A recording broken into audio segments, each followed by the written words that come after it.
Good morning class. बेटा कल हमने मैथ्स में चैप्टर फर्स्ट जो है आपका संख्या पद्धति, ठीक है, उसकी भूमिका और उसके बारे में पढ़ा था, ठीक है, प्रस्तावना उसकी पढ़ी थी। आज हम उसका प्रश्नावली 1.1 के क्वेश्चन सॉल्व करेंगे, ठीक है, यानी एक्सरसाइज आपकी 1.1 के क्वेश्चन सॉल्व करेंगे आज।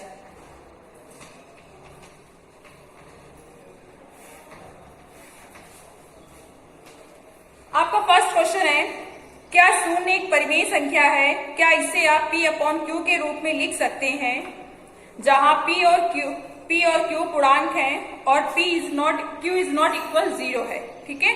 देखिए क्वेश्चन आपसे बोला गया है कि क्या जो शून्य है ये एक परिमेय संख्या है, यानी क्या ये रैशनल नंबर है। उसके बाद ये भी इसमें दूसरा क्वेश्चन अटैच है, क्या इसे आप P/Q के रूप में लिख सकते हैं, यानी क्या इसे P/Q के फॉर्म में लिखा जाता है, जहां पे P और Q अलग अलग नंबर्स हो और Q की जो वैल्यू हो वो 0 के बराबर ना हो, ठीक है। तो इसका जो आंसर होगा, सॉल्यूशन होगा, वो होगा हाँ 0 एक परिमेय संख्या है, ठीक है।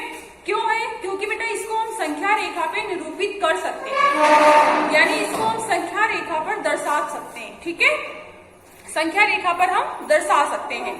उसके बाद देखिए इसको हम अगर P/Q के फॉर्म में लिखना हो तो किस तरह से लिखेंगे, 0/1 लिख सकते हैं, 0/2 लिख सकते हैं, ठीक है, जहां पर P की वैल्यू 0 है और Q की वैल्यू आपकी 1 2 3 4 जिस तरह से हम लिखेंगे वो आपका आएगा, ठीक है। और क्वेश्चन में ये भी बोला गया है कि Q इज नॉट इक्वल 0, यानी Q को हमें 0 नहीं दिखाना है। तो अगर हम 0/1 लिखेंगे तो वहां पे Q की वैल्यू 1 आएगी, 0/2 लिखेंगे तो Q की वैल्यू आपकी 2 आएगी, ठीक है। तो देखिए इसका सॉल्यूशन, देखिए इसका क्वेश्चंस लिखूं, क्वेश्चंस मैं नहीं नोट कर रही हूँ, ठीक है, क्वेश्चंस की मैं आपको पिक भेज दूंगी जिससे आप क्वेश्चन से देखें ना, सिर्फ मैं आंसर करा रही हूँ, ठीक है। फर्स्ट नंबर में लिखेंगे हाँ शून्य एक परिमेय संख्या है,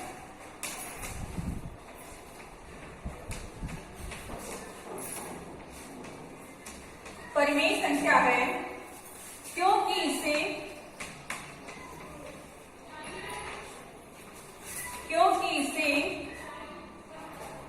संख्या रेखा पर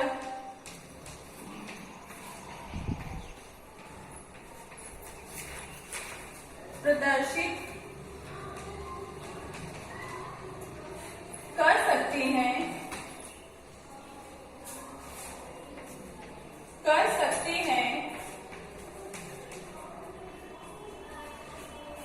और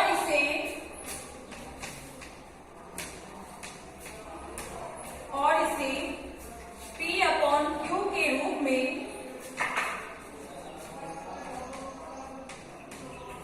लिख सकते हैं,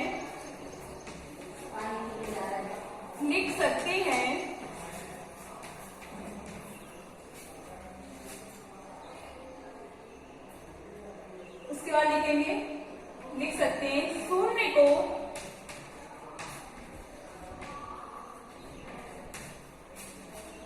P/Q के रूप में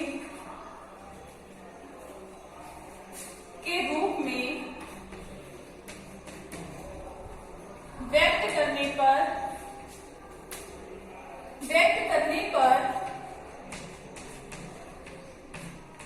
0/1 प्राप्त, 0/1 भी लिख सकते हैं और 0/2 या हम 0/3 भी लिख सकते हैं, ठीक है। इस तरह से हम कुछ भी लिख सकते हैं। इसका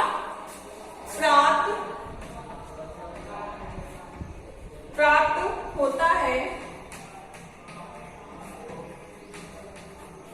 जहां P इज इक्वल 0 तथा Q इज इक्वल 1 2 3, जैसे हम वैल्यू रखेंगे वैसे मान हमें प्राप्त होते जाएंगे, ठीक है। और Q इज नॉट इक्वल 0 है, ये है आपका इसका सॉल्यूशन। देखिए किस तरह से मैं लिखवाया है कि 0 एक परिमेय संख्या है, यानी शून्य एक परिमेय संख्या है, क्योंकि इसे हम संख्या रेखा पे निरूपित कर सकते हैं। आप लोग सब लोग संख्या रेखा पढ़े हो ना, अगर ये संख्या रेखा है तो बीच में आपका 0 आता है, ठीक है। दाईं तरफ पॉजिटिव नंबर्स होते हैं यानी धनात्मक पूर्णांक, और बाईं तरफ आपके नेगेटिव नंबर यानी ऋणात्मक पूर्णांक होते हैं, ठीक है। और इसको उसकी बात कहा गया, इसे अगर P अपॉन Q के फॉर्म में लिखें तो किस तरह से लिखेंगे? देखिए इसका 0/1 लिख सकते हैं, या फिर 0/2 लिख सकते हैं, या फिर 0/3। इस तरह से आगे हम लिखना चाहो तो आप 0.4 या 5 कुछ भी लिख सकते हो, ठीक है। अगर यहाँ से हम कंपैरिजन करें P अपॉन Q 0/1 में, तो देखेंगे P की जगह पे 0 है, Q की जगह पे 1 या 2 या 3 कुछ भी प्राप्त हो रहा है, ठीक है। और Q इज नॉट इक्वल 0 यानी Q की वैल्यू 0 नहीं है, ठीक है क्लास। उसके बाद क्वेश्चन नंबर 2 है आपका, 3 और 4 के बीच में 6 परिमेय संख्या याद कीजिए। क्वेश्चन नंबर 2 है, 3 और 4 के बीच में 6 परिमेय संख्याएं याद कीजिए। देखिए बेटा, अगर 6 परिमेय संख्या निकालनी होती है तो हम क्या करते हैं, सोल्यूशन है यहाँ पे कि हमें कितनी परिमेय संख्या निकालनी है, परिमेय संख्याएं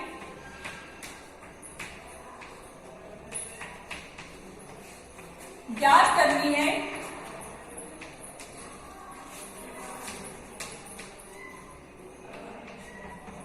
छह ज्ञात करनी है, तो इसमें हम क्या करेंगे, 6 + 1 7 यानी जो आपके नंबर दिए हुए हैं उसमें हम 7 से मल्टीप्लाई करेंगे और 7 से डिवाइड करेंगे, ठीक है। जो भी आपके नंबर देंगे, क्योंकि हमें कितनी परिमेय संख्या निकालनी, 6 परिमेय संख्या निकालनी। तो यहाँ पर हम लिखेंगे 6 + 1 = 7 से 3 तथा 4 में गुणा व भाग करने पर, भाग देने पर देखिए हमें क्या प्राप्त होता है, 3 × 7 अपॉन 1 × 7 तथा 4 × 7 अपॉन 1 × 7, ठीक है। देखिए बेटा, अगर आपको 6 परिमेय संख्या बोली है तो हम 7, जब बोल रहा है कि 6 परिमेय संख्या ज्ञात करनी तो हम 7 से गुणा करेंगे और भाग देंगे। अगर आपसे बोला जाए कि 4 परिमेय संख्या निकालिए तो आप 5 से गुणा करोगे, 5 से ही भाग दोगे, ठीक है। ये आपका एक सिंपल सा मेथड है। अब यहाँ पे देखिए 7 × 3 = 21/7 तथा ये आपका 28/7 हो जाएगा, ठीक है। अब इसके बीच की नंबर्स निकालिए, तो बीच की परिमेय संख्या बराबर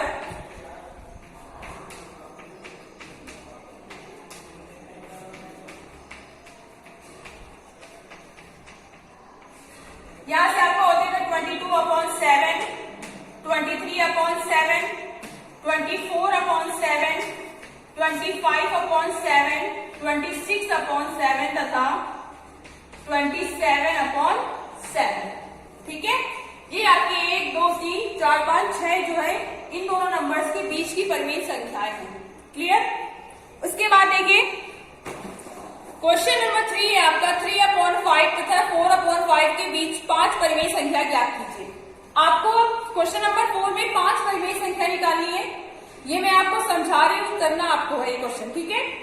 अब 5 निकालनी है तो इसका मतलब है हम 6 से गुणा करेंगे और 6 से भाग देंगे। जब हम 6 से गुणा करेंगे और भाग देंगे तो हो जाएगा 18 मतलब 18/30, क्योंकि 6 × 18 6 × 5 30, 18/30 और 24/30, ठीक है। इनके बीच की आपकी 19/30, 20/30, इस तरह से आप कोई भी 5 परिमेय संख्या लिख सकते हो, ठीक है। अब आते हैं क्वेश्चन नंबर 4 में।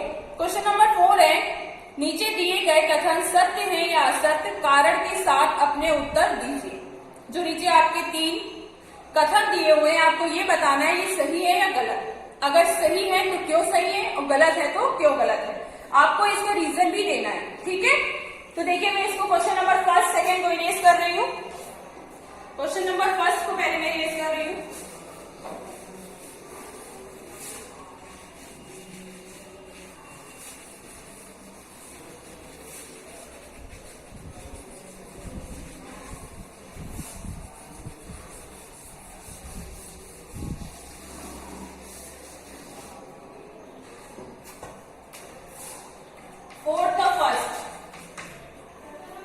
आपसे बोला गया है प्रत्येक प्राकृतिक संख्या एक पूर्ण संख्या होती है।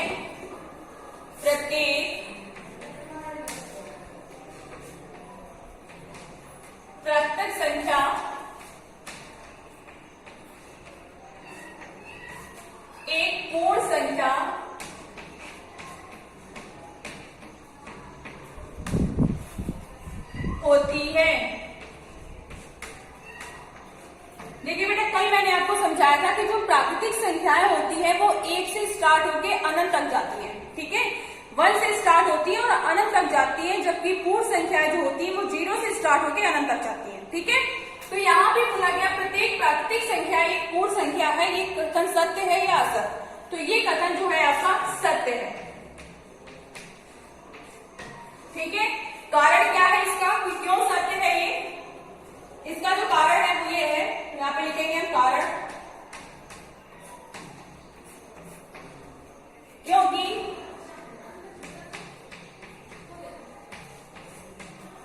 पूर्ण संख्या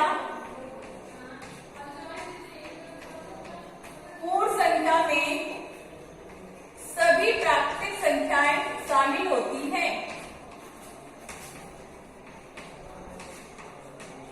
संख्या शामिल होती है।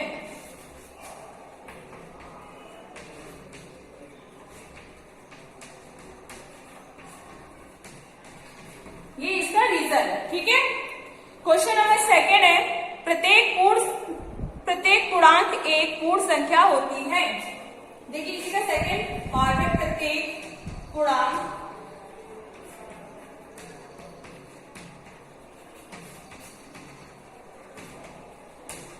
एक पूर्ण संख्या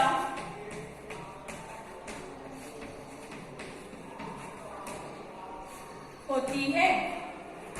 अब ये बताइए, जितने भी आपके पूर्णांक होते हैं, क्या सभी जितने पूर्णांक के वो पूर्ण संख्याएं होते हैं? नहीं, क्योंकि बेटा पूर्णांक जो होते हैं वो धनात्मक भी हो सकते हैं और ऋणात्मक भी, और जो पूर्ण होते हैं, पूर्ण संख्याएं होती है, वो सिर्फ धनात्मक होती है। ठीक है, तो ये जो कथन होगा ये आपका असत्य होगा, ये कथन आपका असत्य होगा। ठीक है, इसका कारण जो है वो लिखेंगे आप।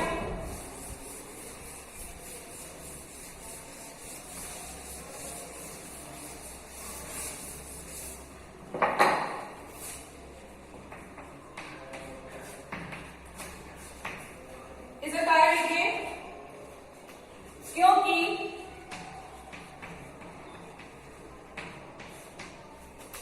पूर्णांक में ऋणात्मक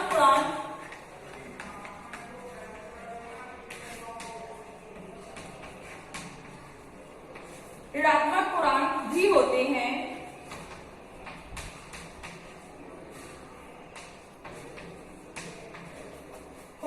जबकि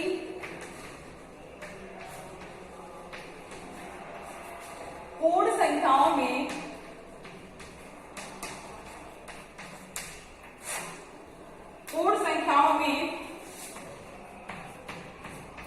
कोई भी संख्या ऋणात्मक नहीं होती है।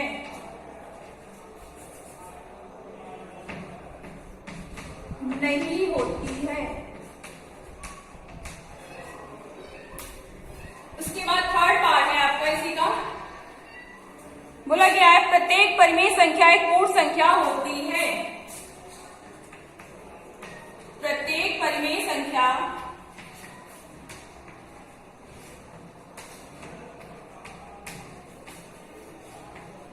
एक पूर्ण संख्या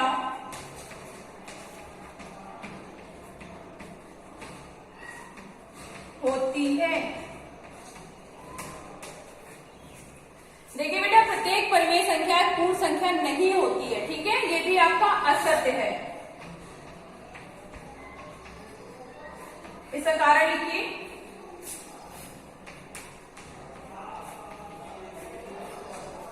परिमेय संख्या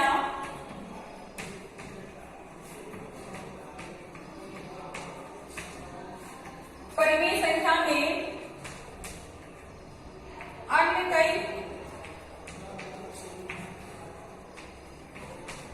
कई प्रकार की संख्याएं या के संख्याओं की संख्याएं आती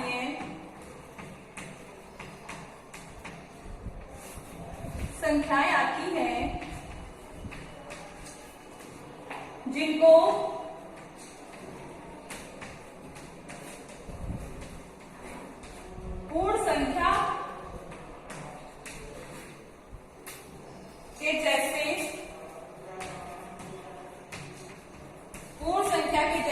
प्रदर्शित नहीं किया जा सकता है।